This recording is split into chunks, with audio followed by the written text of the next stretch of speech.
Là, qu'est-ce qui se passe quand on fait des transactions, par exemple, le Ghana au Sénégal, mais ça passe par Londres ou ça passe par les États-Unis. C'est ça qui est absurde. Ouais, c'est absurde. Et donc, on devrait travailler un système de paiement où on peut commercer dans nos propres monnaies. Et donc, dans ce cas, il n'y a plus trop de contraintes extérieures. Et les monnaies seront beaucoup plus viables, les monnaies nationales, parce que là, ce qui rend peu viable certaines monnaies nationales, mais c'est à raison de la contrainte extérieure. Et nous, dans le cas de système CFA, bon, on a une monnaie pour servir le dispositif néocolonial et les élites, quoi, mais pas le développement. Donc, il ne faut pas se tromper de combat, parce que tout c'est... Donc, c'est bien d'évoquer cette question, parce que la question n'est pas encore tranché au niveau de la sous-région. Les gens parlent de l'éco. Vous pensez que c'est voué à l'échec? C'est une chimère, l'éco. L'éco CEDEAO. Parce que l'éco, c'est le diminutif de ECOWAS. Hein? ECOWAS, qui est l'acronyme anglais de la CEDEAO. C'était en 1983 que remonte ce projet, 1983. Dans les années 2000, ils l'ont relancé en disant on va y aller en 2 étapes. Les pays de CFA vont aller de leur côté, les autres pays vont converger et en 2015, on s'assemble pour lancer la monnaie. À l'époque, ils n'avaient pas encore choisi le nom ECO. 2015, ils disent non, c'est pas possible, allons vers 2020. 2020, ils disent non, c'est pas possible avant 2027. 2027, ils vont dire 2035. 2035, ils vont dire 2050. Il n'y aura pas de monnaie ECO, CEDEAO. Déjà, les 3 pays là, ils sont sortis de la CEDEAO. Donc, il ne faut pas penser que ces 3 pays pourront un jour faire partie de la CEDEAO. Parce que ces 3 pays ont été victimes de sanctions illégales et cruelles de la part de la CEDEAO. Donc, imaginez que ces 3 pays vont faire partie d'une monnaie unique CEDEAO. Ce n'est pas possible. Le Cap-Vert n'a jamais souhaité faire partie de la monnaie éco-CEDEAO. Les gens ne le savent pas. J'ai coordonné un numéro spécial sur ça en 2021 avec le Codesria. Il y a des articles là-dessus, sur la position du Cap-Vert qui est beaucoup plus intégrée avec l'Union européenne sur le plan commercial que les pays de la CEDEAO. Donc, ils ne sont pas intéressés du tout. Le Libéria aussi a dit, nous, ça ne nous intéresse pas trop. Donc, ça, c'est une chimère. Et à supposer que la monnaie CEDEAO voit le jour, ce serait le Naira. Parce que le Nigeria pèse plus de 2 tiers du PIB de la région, plus de 2 tiers de la valeur ajoutée industrielle, manufacturée de la région. Et donc, imaginez que l'éco puisse être la monnaie du Sénégal ou de la Côte d'Ivoire. C'est pas possible. C'est la monnaie du Nigeria. Le Nigeria va tout absorber. Oui, donc c'est normal, c'est en raison de son poids. Donc, ça veut dire que il faut l'appeler le Naira. Est-ce que vous voulez prendre... Non, c'est ça. Est-ce que vous voulez prendre le Naira? Et si vous prenez le Naira, qu'est-ce qui arrive? Mais on a vu que le Naira s'est déprécié mais de manière extraordinaire depuis 2 ans. Les taux d'inflation sont de l'ordre de 30%. Donc, si on avait adopté l'ECO en 2020, on aurait des taux d'inflation de 33%. Est-ce que c'est ça qu'on souhaite? Mais ce n'est pas ça. Il faut travailler à avoir des systèmes de paiement intra-africains et aussi travailler et réformer le système financier international. Ce qu'il faut demander, c'est que tous les pays puissent avoir accès aux importations dont ils ont besoin. Mais vous faites partie des gens qui pensent que la gouvernance mondiale a atteint ses limites. On ne peut pas la réformer. Oui. Maintenant, dans ce cas, comment on sait que nos économies, je vais parler particulièrement même du Sénégal, à supposer qu'on ait la volonté d'avoir notre propre monnaie, avec ce contexte peut-être économique délétère, avec notre économie extravertie, est-ce qu'on a tous les coups de franche pour faire ce saut-là? Mais c'est le CFA qui fait que nous avons une monnaie extravertie. Parce que comme je l'ai dit, il y a 2 contraintes majeures. Vous avez une monnaie qui n'est pas compétitive, donc vous ne pouvez pas exporter.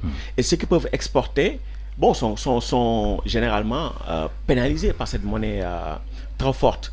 Et l'autre chose, c'est qu'il n'y a pas assez de crédit dans l'économie. Parce que la condition pour maintenir la parité entre le franc CFA et l'euro, c'est de restreindre le crédit. Et donc, vous ne pouvez pas vous développer. Et donc, c'est ça qui maintient l'extraversion. Maintenant, quand vous avez votre propre monnaie, vous avez une contrainte de ressources, une contrainte réelle. C'est-à-dire qu'il y a des choses que vous ne pouvez pas faire. Et ces choses que vous ne pouvez pas faire, vous devez les acquérir en monnaie étrangère. Mais maintenant, on est dans un autre système qui présente des opportunités. C'est-à-dire qu'il y a des systèmes de paiement post-Bretton Woods, post-le système financier actuel, qui permettront aux États d'avoir accès... Donc il y a des alternatives, quoi. Oui, à leurs importations dans leur propre monnaie nationale.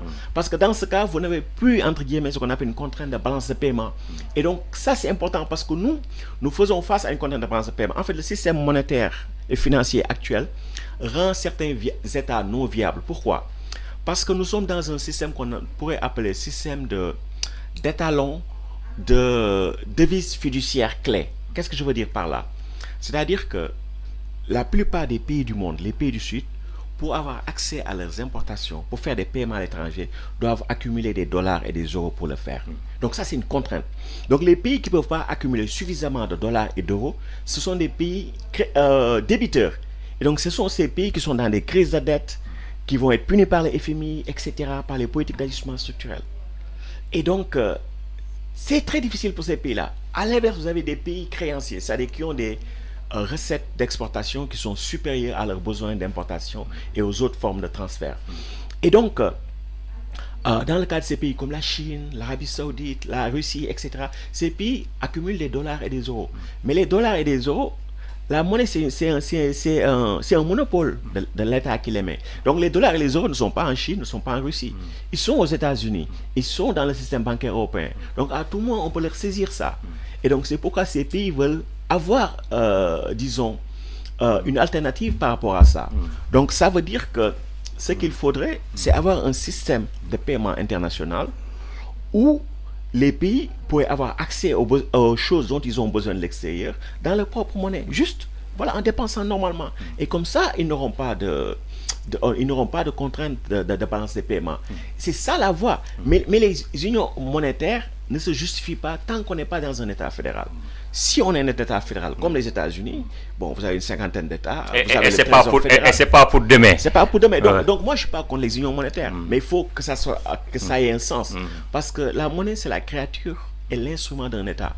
Et donc, si vous n'avez pas votre monnaie, vous n'avez pas de politique financière autonome. Et si vous n'avez pas de politique financière autonome, vous ne pouvez pas avoir de politique d'industrialisation. C'est pourquoi je dis que le Sénégal n'a pas les instruments de son ambition. Donc, avoir sa propre monnaie pour le Sénégal n'est pas un saut vers l'inconnu.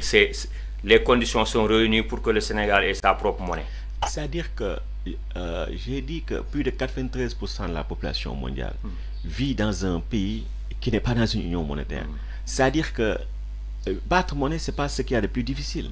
Ce qui est le plus difficile, c'est le développement économique. Mais maintenant, si ce qu'il y a de plus simple, battre monnaie, un État dit je ne peux pas battre monnaie, mais il est impossible d'attendre un quelconque développement économique de la part de cet État. Parce que nous, le système dans lequel nous sommes, c'est un système de colonialisme monétaire.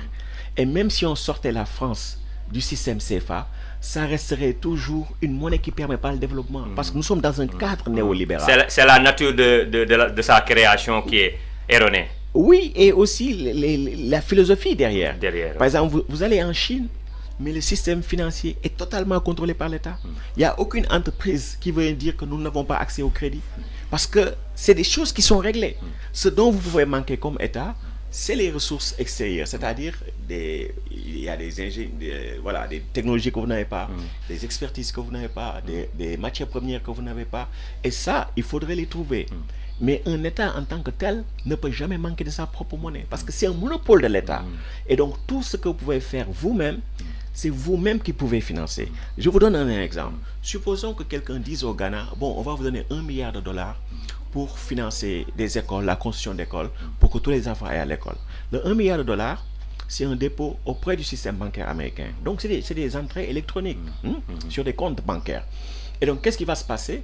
La Banque centrale du Ghana va convertir ça en cedi, en monnaie ghanéenne.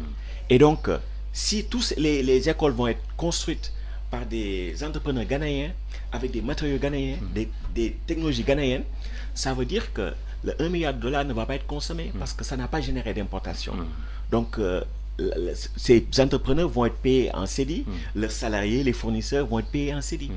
Et donc le $1 milliard, il sera là-bas. Un jour, si quelqu'un décide d'importer, peut-être qu'on pourra toucher ça. Ça veut dire que tout ce que vous pouvez faire vous-même, il n'y a que vous-même qui pouvez financer. Absolument. Et donc ça, il faut le comprendre. Maintenant, il y a des choses que vous ne pouvez pas faire. Et donc vous devez gérer votre contrainte extérieure. Mais les pays africains, ceux qui ont leur monnaie, bon, c'est la majorité, les pays CFA ne gèrent pas leurs contraintes extérieures. Il faudrait gérer ça. Vous ne pouvez pas créer la monnaie, dépenser la monnaie n'importe comment. Il faut voir les conséquences sur l'inflation. Il faut voir les conséquences sur la balance des paiements. Mais tous ces pays qui ont été en défaut, la Ghana, le Kenya, l'Éthiopie, ils n'ont pas tenu compte de ça. Parce que ces pays sont endettés en monnaie étrangère.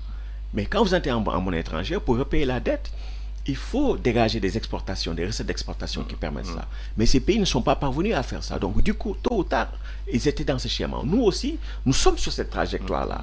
Et dans notre cas, c'est lié au fait que nous n'avons pas de souveraineté monétaire. Et donc ça, c'est des choses basiques.